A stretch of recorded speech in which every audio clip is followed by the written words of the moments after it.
Oi, gente, tudo bom com vocês? Eu sou a Larissa e esse é o podcast Filme da Semana. E no episódio de hoje eu trago uma super novidade pra todo mundo. Queria anunciar que agora a gente é parceiro da Filmica, que é um streaming de filmes selecionados, raros, fora do comum, tem muita coisa diferentona interessante lá. A Filmica é o streaming do Supumangan, que é uma distribuidora de filmes com esse perfil que eu falei, e eles sempre têm filmes para degustação, ou seja, você só realiza o cadastro na plataforma sem precisar colocar os dados do cartão, e aí você já consegue assistir esses filmes. Geralmente são 4 por mês, e aí você testa o streaming e decide se resolve assinar ou não. A assinatura tá R$19,90 por mês, mas o plano anual sempre tem um bom desconto e ele sempre tem promoções em Black Friday e datas especiais. É só ficar de olho nas redes sociais deles.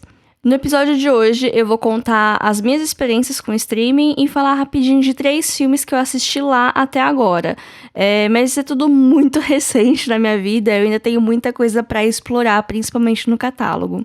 Porém, antes disso, eu queria dar uma dica que é o My French Film Festival, que é um festival de cinema online de filmes franceses, e ele tá disponível em alguns streamings desse nicho de cinema de arte, como o Imovision e a Mubi, mas na Filmica os filmes estão com acesso liberado, basta apenas criar uma conta no mesmo esquema para ver os filmes da degustação do catálogo. O festival vai até dia 14 de fevereiro, então corre que ainda dá tempo de ver filme de graça. Começando sobre a plataforma e aspectos técnicos. Às vezes, menos é mais, e o catálogo do Filmica é mais enxuto, mas isso não é algo negativo, é parte da curadoria.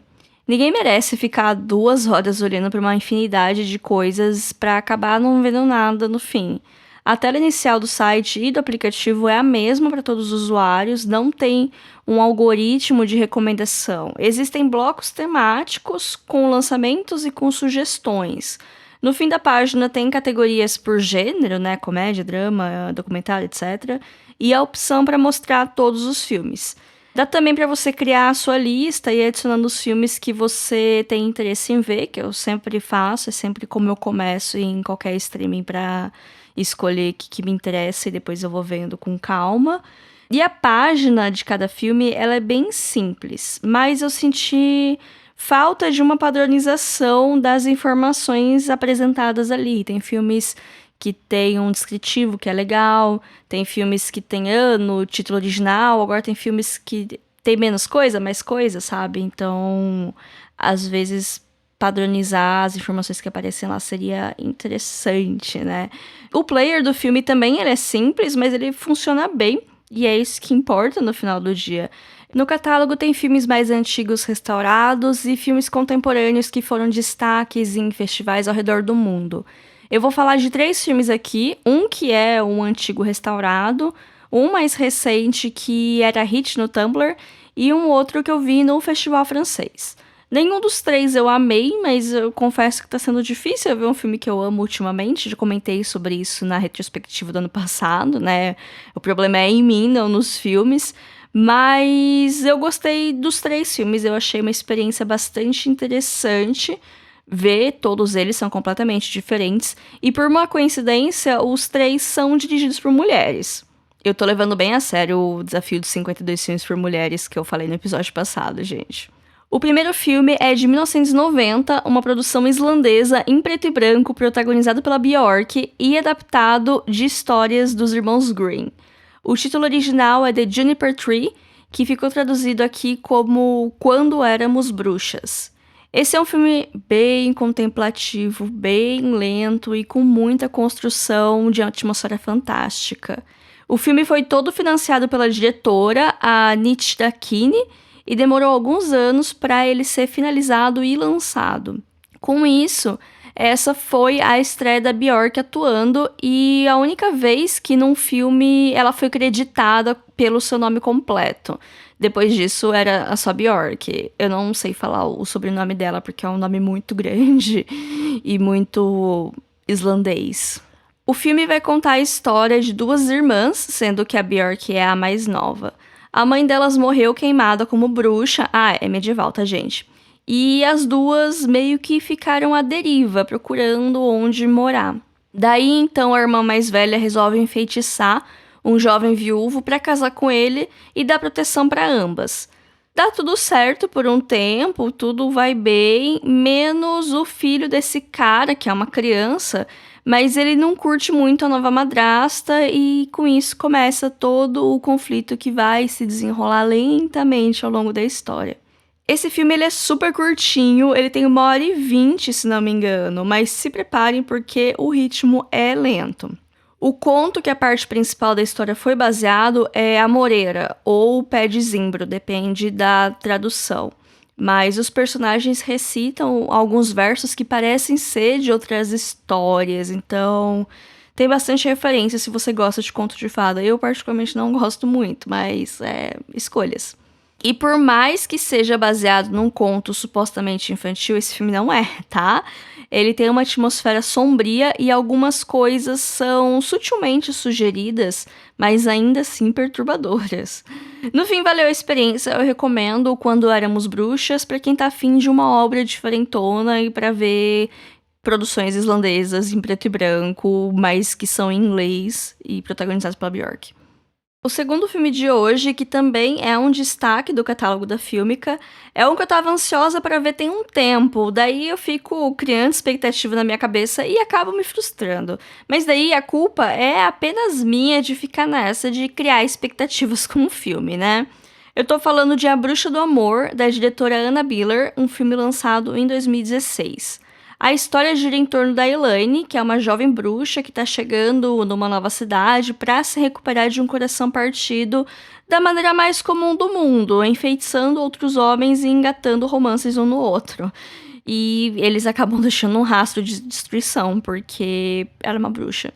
Eu já vi esse filme sendo classificado como terror, mas quem fez isso tá muito doido. Tem um pouco de sangue e mistério, sim, mas é bem pouco mesmo, sabe? A estética desse filme ela é perfeita, ele é filmado como se fosse um filme dos anos 60 e tudo nele deixa uma ambiguidade. Ele pode se passar hoje em dia, 20 anos atrás, 30 anos atrás ou ainda mais no passado. Eu amo os figurinos, eu amo a maquiagem da protagonista, os tons pastéis puxado pro rosa, essa vibe meio mística, meio bruxa moderna, meio tarô, meio que uma mistureba de tudo isso. Gosto muito desse visual. Porém, o filme, ele é meio que uma sátira de romances pulp dos anos 60 e tem umas referências de filme de sexploitation. E eu não tenho nenhuma dessas referências. Por isso, tinha umas horas que os personagens falavam uma coisa e eu ficava pensando, ok, isso foi uma sátira, eles estão criticando esse comportamento, ou o discurso do filme endossa isso?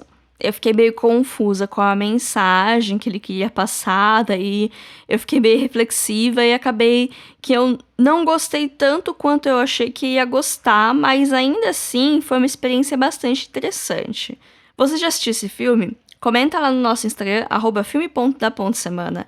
Eu falo isso porque eu quero engajamento, claro, quem que eu vou enganar, mas se você tem vergonha, se você é tímido e quer conversar mesmo assim, chama a gente no direct, porque eu quero conversar sobre esse filme, eu quero entender o que as outras pessoas acharam dele, se você gostou, se você não gostou, vem defender o filme ou atacar ele pra mim, porque eu tô realmente afim de conversar pra ver se eu entendi as mesmas coisas que vocês, sabe? Porque eu fiquei pensando em muitas coisas dele.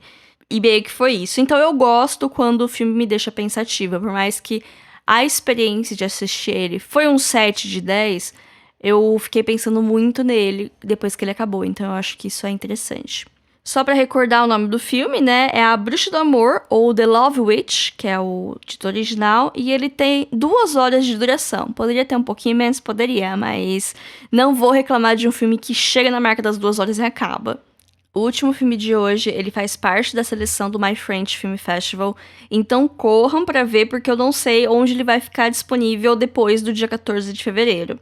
Eu tô falando de O Céu de Alice, da Chloe Maslow. Eu já vi gente usando o nome em inglês do filme, que é The Skies of Lebanon, Mas, na real, o filme é francês, então eu não vou falar o nome dele original, mas a tradução literal é O Céu de Alice, né? Então, mais uma vez, o Brasil ganha dos Estados Unidos. Mas o filme ele vai contar a história da Alice do título, que ela é uma jovem que mora na Suíça e ela acaba se mudando para o Líbano para trabalhar. A história ela é meio baseada na da família da diretora, mas assim, dá para ter uma noção que existe liberdade criativa no meio. Eu amei a primeira metade desse filme. A narrativa ela é super simples, de uma jovem que se muda de feliz, super feliz para trabalhar, conhece um rapaz por lá e acaba criando raízes, literalmente.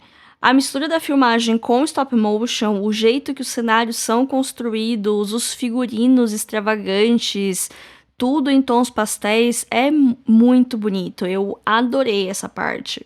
Me lembrou um pouco o tom lúdico de Amélie Poulain, mas a partir da metade do filme, o conflito da história passa a se acentuar. No caso, esse conflito é a Guerra Civil dos anos 70 no Líbano. É bem interessante a construção lenta disso, porque as guerras elas não começam do dia para a noite, né?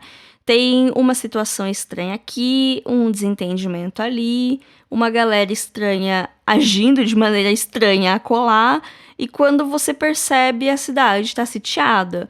E no filme a gente vai vendo por um comentário de uma pessoa, uma TV que está de fundo numa cena, um jornal em cima da mesa, até chegar o momento de que a Terra atinge o núcleo dos personagens principais e meio que não tem muito mais o que fazer. Uma coisa que eu acho que talvez o filme se perca um pouco é que tem muitas subtramas de parentes, de familiares. Assim, elas são interessantes, assim, pra gente entender os impactos da guerra na vida de diferentes pessoas, mas é muita gente, sabe? Tinha hora que eu não lembrava mais quem que era casado com quem que sumiu, quem que se mudou. Então, talvez se tivesse menos personagens, talvez fosse mais fácil de assimilar e sobrasse mais tempo pra focar no conflito interno da protagonista, que acaba ficando meio de escanteio no meio do filme pra voltar no final com a resolução, né? Mas, de todo modo, O Céu de Alice, ele é um filme único, ele tem um visual espetacular e ele lida com muita leveza, até mesmo nas partes tristes. Então, vão assistir logo esse filme. Eu vi que ele entrou no MUBI também, mas eu não sei se ele vai ficar no catálogo permanente ou se ele vai ficar só durante o tempo do festival. Mas, por enquanto, até onde eu saiba, os filmes do festival estão de graça só na Filmica mesmo. Bom, espero que tenham gostado das recomendações de hoje, espero que gostem do catálogo da Filmica e fiquem ligados no nosso Instagram, @filme.da.semana, onde sempre vai ter conteúdo extra e conteúdo especial. Comenta lá na foto do nosso programa se você já conhecia algum desses filmes ou se ficou curioso para assistir depois desse breve comentário. E se quiserem falar comigo também por e-mail, a gente tem o podcast filmedasemana@gmail.com, que também é uma chave Pix, caso vocês queiram contribuir com qualquer quantia para o nosso trabalho. E por hoje é só, gente. Fiquem bem e até semana que vem. Tchau, tchau.